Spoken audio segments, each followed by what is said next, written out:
So yesterday, our good friend Josh Pate from Late Kick and his podcast from 247 Sports met with Billy Napier.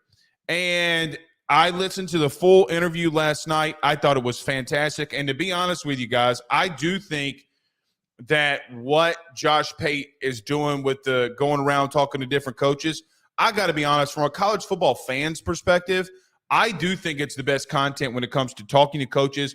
I thought the Mac Brown interview was the most electric thing that you could listen to. If you're a college football fan, he's done an amazing job. That's neither here nor there. It's, saying that, I just wanted to give the man some props. I mean, it's just absolutely fantastic what he's doing. But he met with Billy Napier yesterday, and there was one thing that Josh asked that we talked about last week on the Ruffino and Joe show that I want to bring back here. Was Billy Napier pretty much asked by Josh about play calling and will you continue to call plays? Now, he gave a long-formed answer in reference to promoting Russ Callaway, which some of you LSU fans may remember Russ Callaway because Orgeron used to go out into every press conference and say, Russ Callaway this, Russ Callaway that. Well, he never promoted him when he had the chance to do that. But Russ Callaway has been promoted as a co-offensive coordinator for the Florida Gators, which honestly, I do believe and know Russ and think that he should be the outright play caller.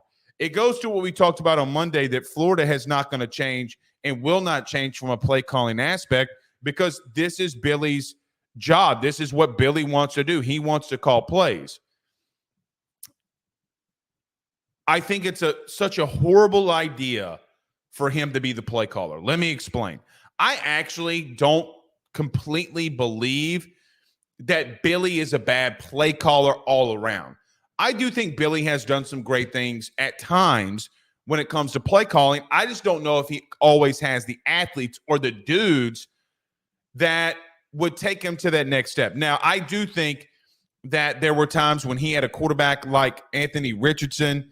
If he could have gotten him to come back, maybe they would have been a lot better this past season. Maybe they would have gotten back to a bowl, or they would have gotten to a bowl game. The kid could have developed better. Probably, arguably, you can make the argument would have been a top 3 quarterback in this year's draft as well. But I think that Billy has so many other things that he has to take care of all around the team that I think he does have to give up play calling. Now, I don't think that they're going to have a winning season. I think that they have the toughest schedule in the country, maybe the toughest schedule in college football's history if you look at it from the totality of it. I do look at Billy and say that you have proven to me that you just want to be a play caller and be on the offensive side. You hire a guy in Ron Roberts, which to some of you Louisiana people on the North Shore will remember Ron Roberts because of him being the head coach at Southeastern, going to ULL, and all these different kinds of things. Ron Roberts has had a long tree of guys that have coached in the South, Pete Golding being one, the DC at Ole Miss, Cody Kennedy being the offensive line coach at Mississippi State. And there are so many others. But he made them like pretty much the head coach of defense. It's not Ron Roberts' job to be a head coach of defense. It's Billy Napier's job. He's getting paid millions upon millions upon millions, not more than Mario Cristobal. Did y'all see that? Mario Cristobal made $22 million in year one on some credibility or credible stuff or however they did it. I don't know. Crazy. We're worried about a linebacker getting $75,000 or a wide receiver getting $100,000 in NIL money, but Mario Cristobal can make $22 million. That's neither here nor less. But the bottom line is, if Florida and Billy Napier want to have success, he needs to take a step back and give somebody else play calling duties so that he can fix the entire team. Josh asked him this question. He's still having issues on special teams. Then Billy responded and said, well, look, listen, if you just take some of the bad things out, some of the things that we did, we actually were pretty good on special teams. No, that's not the point that Josh is making, and that wasn't the point that he was making. The point that he was making was you in a spring game had 10 guys on the field. You had in the first game versus Utah a play where two guys had the same number on.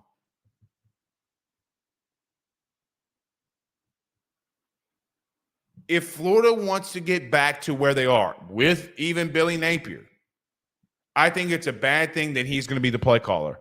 Even though I don't like if Billy Napier got fired and the next year was an OC somewhere, I don't really believe that Billy's a bad play caller. I think that he would have to fit with a program that is built in such where they have a strong offensive line play because of the system and the things that he wants to do, which they do not have at Florida right now, I don't, in my opinion.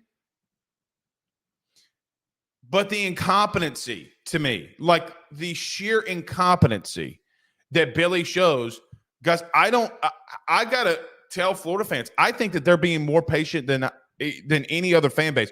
Because if this were happening at LSU and you had an issue where your head coach is trying to do things, we saw this with Orgeron or Jimbo Fisher or anywhere else, pitchforks would be flying at Billy Napier, which somewhat they kind of already are, but you're not seeing it every single day from that fan base. I feel look, I'm not a Florida fan clearly, but if I'm looking at this from just an overall 25,000 foot view oversight, I do think that Florida could be a little bit better than maybe some people are giving them credit for, but I don't think that they can beat Miami. I don't think that they can beat LSU. I don't think that they, if I'm not mistaken, have Ole Miss. I don't think that they can beat Tennessee. I don't think that they can beat Florida State. I don't think that they can beat I'd have to pull up their schedule, but they got Florida State there at the end. But that last 5 game stretch is brutal.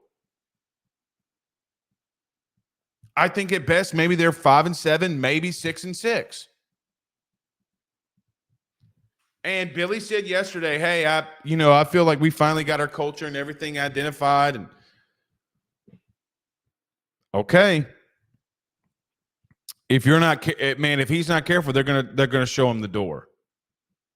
They had no choice but to show him the door.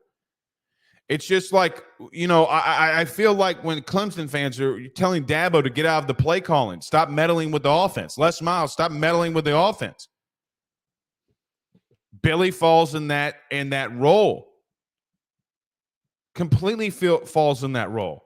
If you're having issues defensively, if you're having issues offensively, everything that happens inside that program falls on the head coach, whether it be the players that they recruited, and if some of those players were busts, even if some of those players who are undervalued in recruiting and they take a massive step and a massive leap and go to the next level and are great, they get the credit for that.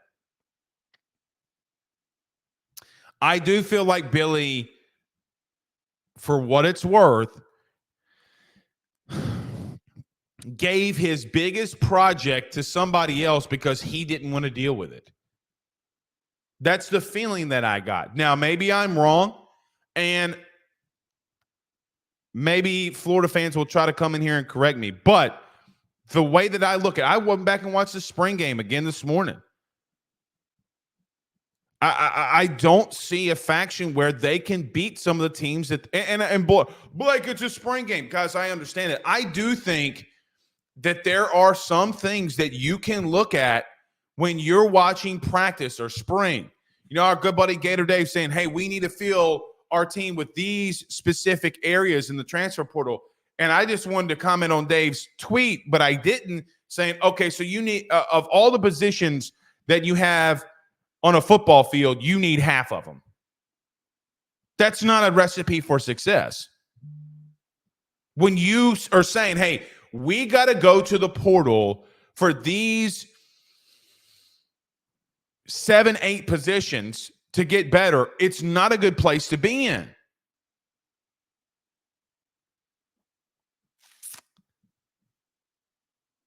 Look, man, I don't want to overreact to a spring game, and I'm not going to, and I'm not overreacting. But I will say that there's one final thing that continues to happen around Billy Napier more than anywhere else. When players are entering the transfer portal from Florida, they are taking to social media and are pretty much dogging out everything that's going on defensively. You got Prince Human yelling, that's at Ole Miss, talked ungodly amount of crazy stuff about them and what they're doing defensively. And then the Nunnery kid, the linebacker yesterday, said the same thing. Like, hey, man, y'all are blaming me for all the stuff that the defensive coordinator is telling me to do. I do think that defensive side of the football at Florida might be extremely toxic. Now, I know that Florida fans are going to come in here and berate me and talk crap. I get that. And if you're watching this clip, I would understand too. You don't want your team to be bad. But how many times are you going to look at a situation like Prince Human yelling and the Nunnery kid and say, this is becoming a massive issue? And Napier doesn't care because he wants to call plays and be on the offensive side of the football. Meanwhile, you're making a guy in Ron Roberts the head coach of defense. And by the way, because I went to Southeastern Louisiana. When Ron was coming in, I was transitioning out. I don't think Ron's a bad coach at all. I think that the proof is in the pudding on how good he can be. But he's man, you know what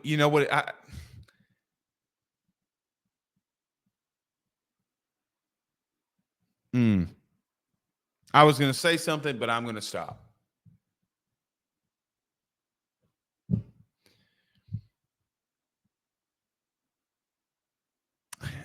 You know what? He's divvying out responsibilities that should be his own. If a player, multiple players on defense are coming to you saying, Coach, you're telling me to do this, but I'm telling you, we are in defensive meetings and this defensive and Austin Armstrong is telling me to do this. What do you want me to do? Billy's got to go in there and fix it himself. He needs to go to the coaches and find out what's going on.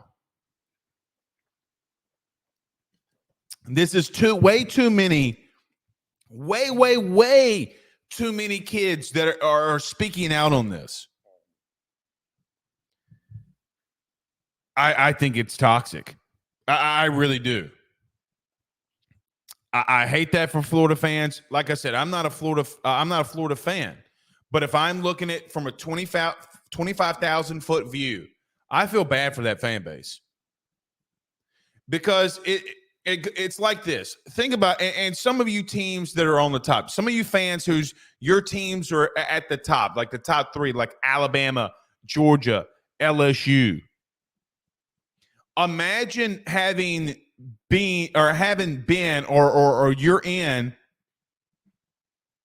Florida situation over and over and over and over and over again.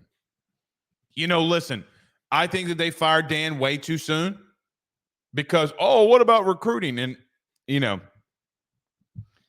I get that. But now look where you're at. You panicked. The administration panicked. And I don't know if you don't need to look at your AD and say to yourself, hey, man, it might be time for you to go. Because football, regardless of what they're doing, everything else, basketball, baseball, if you're going to be that bad in football, it might be time to move on from Scott Strickland. You got to get that head coaching position right. Florida is a proud fan base. And even though this team behind me would tell you that it's their biggest rival, one of their biggest rivals, I should say, the Florida Gator. So many great games that have gone on with them. I respect Florida more than anything. But, God, you got to feel bad for a fan base who can be one of and has shown that they can be one of those top-tier elite programs that constantly just doesn't live up to the billing. I think that they have fans that are yearning for a championship. And I will tell you, there is one team in the country that scares me more than anybody if they get things right, and that is Florida. If you're looking at a hot seat of head coaches, the only place that scares me, or the place that scares me the most, that if they got it right, is Florida. And it's not even remotely close. Like Billy Napier, not only is he on the hot seat, his seat's got to be scorching. And I know that he said that I don't really listen to all that. I call BS. I don't believe you. I think it really sucks for them. Really, really sucks. All right. Chris Lomax says, I need that mug. I don't know where Megan got that from. But see, she does a lot of shopping like at Costco and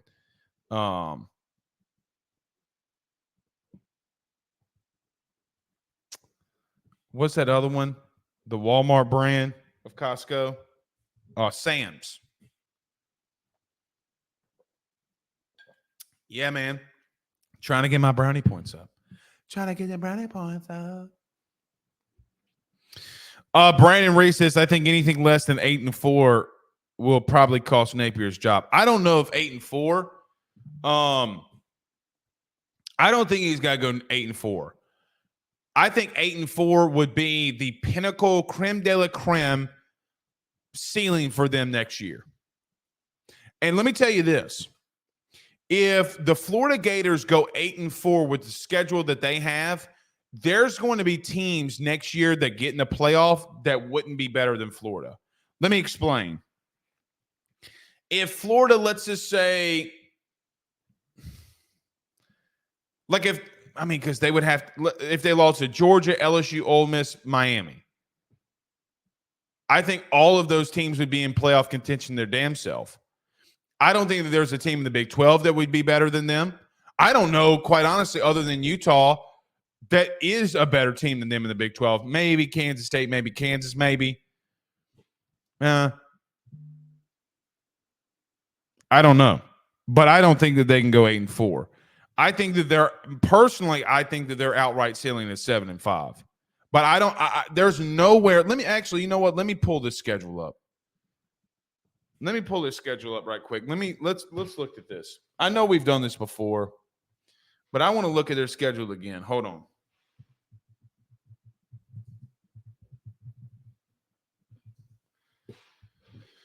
All right. Let's see here. They got Miami at home. Guys, I got to be real with you. I don't think that they can beat Miami. I legitimately don't. Samford, that would be a win. A&M at home. I think they could beat A&M at home. I 100% do. I think they can beat Mississippi State on the road. I think that they could. Well, UCF,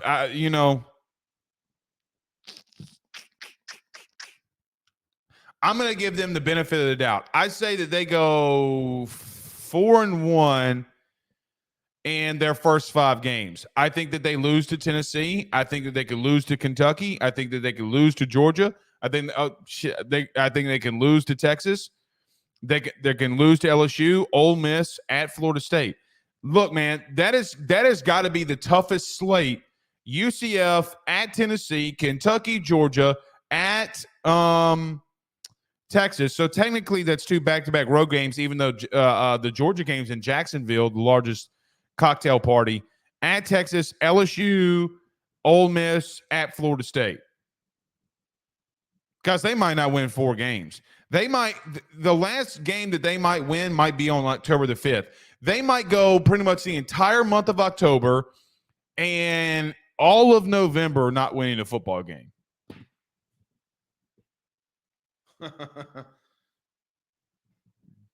Damn. H-Town Creole says that A&M beat Miami last year. That is true. They sure did. They sure did. By the way, who is Miami's quarterback? Y'all put it in the chat. I know. We talked about him at length this week already. Who is their quarterback?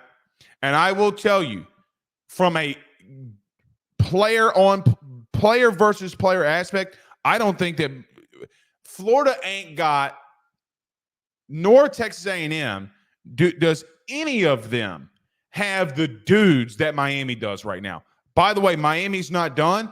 I think that they're going to hit the portal pretty aggressively again in this spring portal. They already are trying to add, Damian Martinez. I think that he visits today to them, the Oregon State running back. Good luck. Good luck. Look, I understand and I agree with pretty much everybody about Mario Cristobal and his in-game coaching ability. Let me ask y'all one question. What about Billy Napier's in-game coaching ability? Guys, he had two players with the same number go out on special teams, and in a spring game where he could have stopped everything, he had 10 people on a field goal block. 10 people. Which in the olden days, in the early 2000s, if you didn't have 11 people on the field on field goal block, you got a penalty defensively. See, some of you won't remember that. All right. By the way, A&M got slaughtered in the portal. Nobody in their right mind could say that they know exactly what A&M will be next year. Nobody. It's too many moving parts. They could be 7-5. They could be 8-4. They can win 9 games.